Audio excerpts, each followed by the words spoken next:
Première année, premier voyage, donc vous arrivez à Bangkok puis Singapour, on va les laisser de côté. On arrive directement en Indonésie. C'est quoi vos premières impressions? Vous êtes, comment ça se passe quand vous arrivez, les gens, les paysages, le soleil, comment ça se passe? Alors, franchement, avec l'itinéraire qu'on a choisi, on a eu un peu un choc en arrivant puisqu'on a commencé par Java, qui est vraiment l'île, alors c'est la plus grande île d'Indonésie. C'est pas l'Indonésie qu'on a en tête, c'est pas les rizières, la culture un peu hindouiste qu'on a à Bali, les offrandes et autres. Yogyakarta, c'est le monde surtout, c'est les chevaux partout, les carrioles avec les chevaux partout dans la rue, c'est les gens qui fument partout dans la rue et c'est surtout très peu de touristes. Nous, on est arrivé à Yogyakarta et on est resté, je crois, 3 jours là-bas et le choc, c'était vraiment qu'on était les seuls touristes. Alors en même temps, c'est ce qu'on cherche, c'est très bien, mais du coup, on était un peu l'attraction où tout le monde voulait venir nous voir, nous toucher, prendre des photos avec nous. Et c'est vrai que c'était pas du tout l'Indonésie qu'on avait en tête. Donc franchement,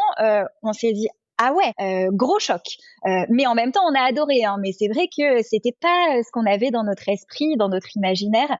Donc le premier aperçu a pas du tout ressemblé à ce qu'on pensait. Et en même temps, on est content d'avoir commencé par Yogyakarta parce qu'on l'aurait fait en dernier, je pense qu'on n'aurait pas accroché avec cette ville, avec cette culture.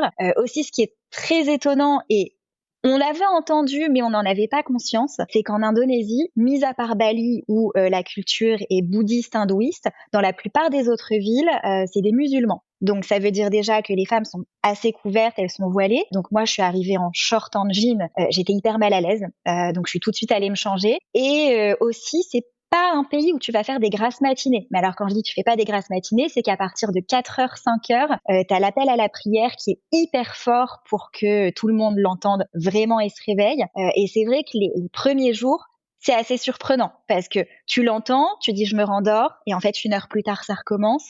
Et nous, au contraire, tu vois, ça nous a très vite obligés à nous lever très tôt et à profiter très tôt. Mais voilà, ça c'est le premier aperçu avec l'Indonésie qui était assez étonnant. Et puis après, au plus on voyage, au plus on découvre le pays, au plus on se dit mais c'est dingue en fait, cette destination. Chaque endroit est extrêmement différent. Comme si tu changeais de pays entre chaque île, entre chaque ville, entre chaque village.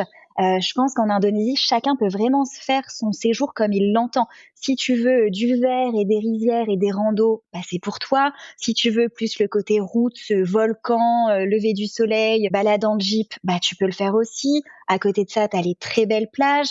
Donc c'est très très riche en termes de voyage. Et aussi, alors pourtant on voyage beaucoup, mais on a été profondément, agréablement surpris par la gentillesse des Indonésiens. Ils sont vraiment très souriants, extrêmement gentils. Dès qu'on se perdait un petit peu ou qu'on avait pas trop l'air dans notre élément, t'as des gens qui viennent, qui vont t'emmener d'un point A à un point B. Là où dans d'autres pays d'Asie, bah ils vont faire ça pour avoir de l'argent, Bah oui. tout simplement. Eux en fait, ils font ça juste par gentillesse pour t'aider. Et ouais, vraiment ce côté gentillesse de la population, c'est un truc qu'on a adoré. Ils sont tellement gentils, tellement serviables, c'est vraiment quelque chose agréable et assez incroyable. Alors, qu'est-ce que vous faites? Une fois le choc passé, qu'est-ce que vous faites dans cette première étape? Qu'est-ce qu'il y a à voir? Ou c'est juste, on y va tranquille et on verra bien? Alors nous, on n'est pas, d'abord, on n'est pas très tranquille dans les destinations, si ce n'est quand on se pose dans un bel hôtel au bord de la plage. Mais sinon, on est plutôt du genre à se dire, bah en fait, si on veut faire des grasses mat et si on veut chiller, bah on reste à la maison. Il n'y a pas besoin de partir aussi loin. Et donc, on est plutôt du genre à vouloir en faire beaucoup. Après, en profitant quand même. Ça veut pas dire qu'on va faire le plus de choses possible, mais on veut profiter à fond de chaque destination, justement pour pas partir en se disant, ah mince, on aurait dû faire ça et ça et ça. En arrivant à Yogyakarta, alors moi j'ai un fichier Excel avec chaque jour. Comme je J'adore! te l'ai dit, je suis hyper carrée, donc j'ai un fichier Excel pour chaque destination depuis des années. Je suis un annuaire à moi toute seule. Mais donc pour Yogyakarta, j'avais mon petit programme. Donc il y a des temples qui sont hyper connus là-bas. C'est le temple Borobudur et le Prambanan. J'avais noté la balade dans la ville, le long de la rivière. C'est pas très grand, donc c'est assez rapide. Le seul souci, c'est que je me suis totalement plantée. Et là, pour le coup, j'ai pas été vérifier les jours d'ouverture, de fermeture Mais oui. des différents temples. Parce que moi, j'ai l'habitude de la Thaïlande. En Thaïlande, tous les temples sont ouverts tous les jours de 10h à 18h. Donc en fait, J'y ai pas pensé. Et en fait, la veille, donc le premier jour, on est arrivé, on s'est baladé dans la ville, les marchés, tout ça. Le deuxième jour, on a voulu réserver pour aller dans les 2 temples. On nous a dit, pas de bol. Le deuxième temple, donc le Prambanan, il est fermé.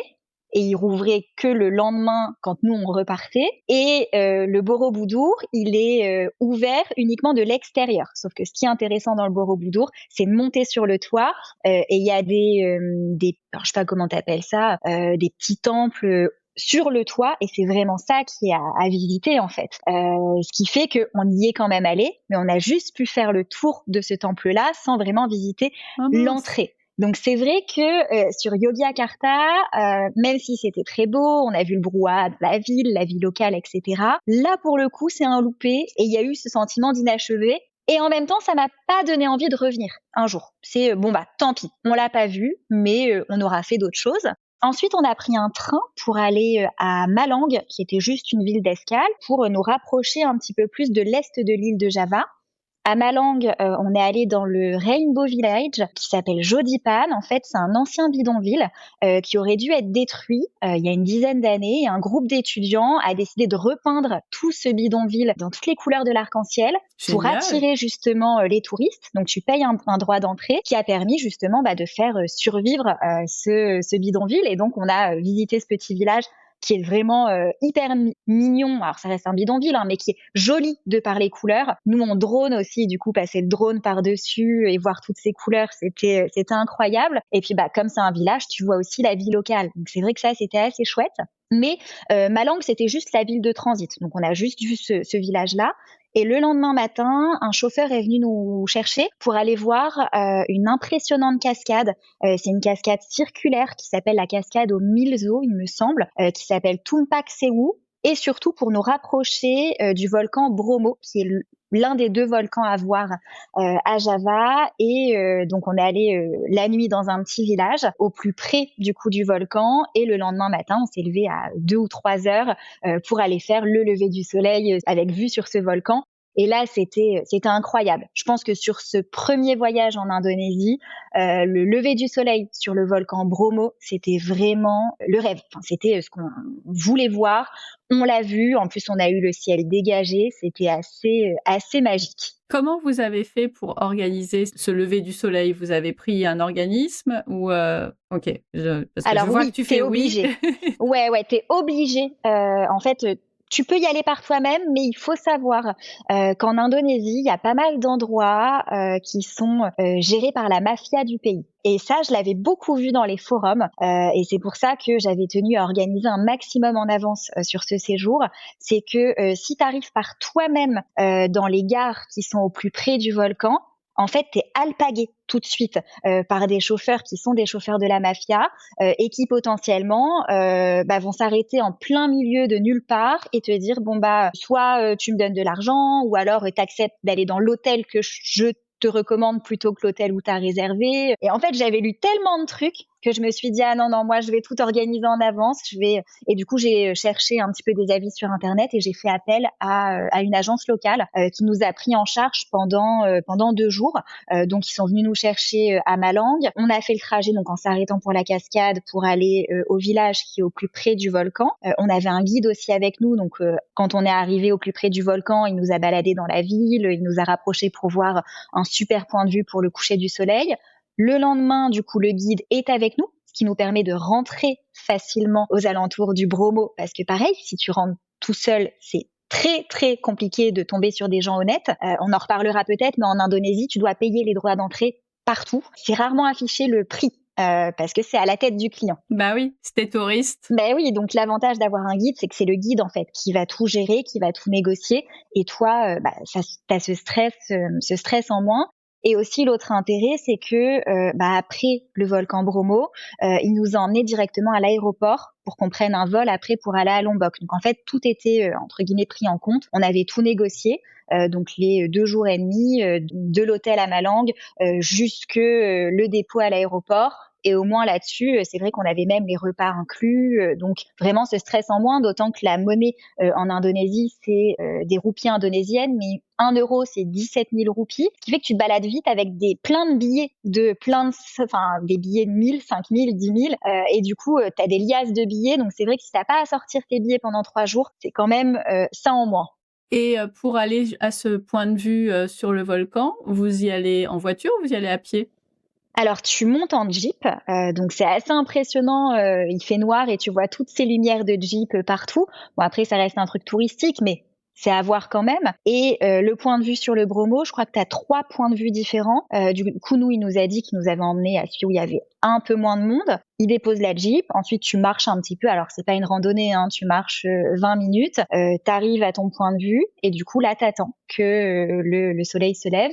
Après, la Jeep te ramène en bas et là, avec un escalier qui a été creusé dans le volcan, tu montes en fait autour du cratère du volcan. Donc tu vois vraiment le volcan de l'intérieur et c'est génial.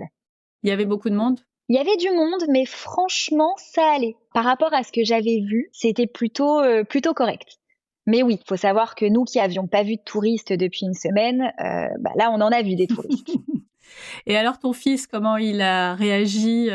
Mon fils, il était aux anges. Il était aux anges, mais même tous les 4, hein, on était émerveillés. Je pense que tu mettras les photos, mais vraiment, c'est un paysage un peu lunaire, tu sais, avec ces couleurs un peu rouge, marron, ocre, ce cratère, c'est vraiment incroyable. Il avait un peu étudié, ce volcan-là en particulier avant de partir ou, Du c'est tout. le Non, non. volcan dans sa généralité? Exactement. OK.